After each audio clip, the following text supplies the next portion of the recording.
এই কর্মসূচিকে হাতে নেওয়া হয়েছে মূলত আমাদের তরুণ সমাজ যারা আছে তাদের সাথে বিভিন্ন ধরনের বৃক্ষ, বিশেষ করে ফলজ, বনজ, ঔষধি গাছ এগুলোর সাথে সকলকে পরিচিত করে দেওয়া এবং সামাজিক সচেতনতা তৈরি করা।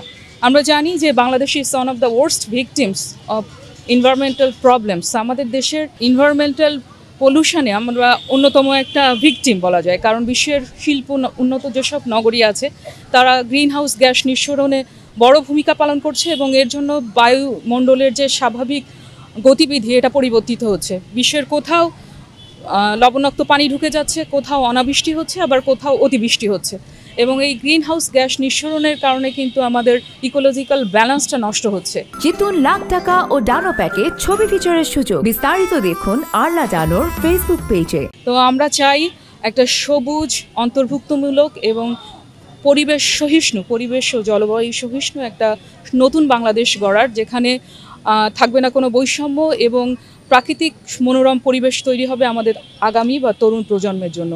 এই উদ্যোগকে সামনে নিয়ে আমাদের সামাজিক বন বিভাগের উদ্যোগে আমাদের জেলা প্রশাসনের সহযোগিতায় 7 দিনব্যাপী বৃক্ষ মেলা হবে। এখানে বিভিন্ন ধরনের বৃক্ষের সাথে আমাদের তরুণ সমাজকে, আমাদের যারা আছে তাদেরকে পরিচয় করে দেওয়া হবে। আসলে পরিবেশের ভারসাম্য রক্ষার ক্ষেত্রে সবচেয়ে সহজ এবং কার্যকরী উপায় হলো প্রচুর পরিমাণে বৃক্ষরোপণ করা।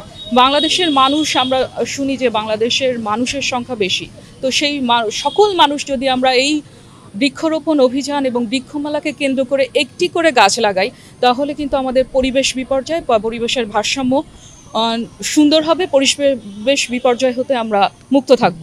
তো আমরা চাই এই পরিবেশ বিপর্যয়কে আমরা প্রতিহত করতে চাই বৃক্ষরোপণের মাধ্যমে।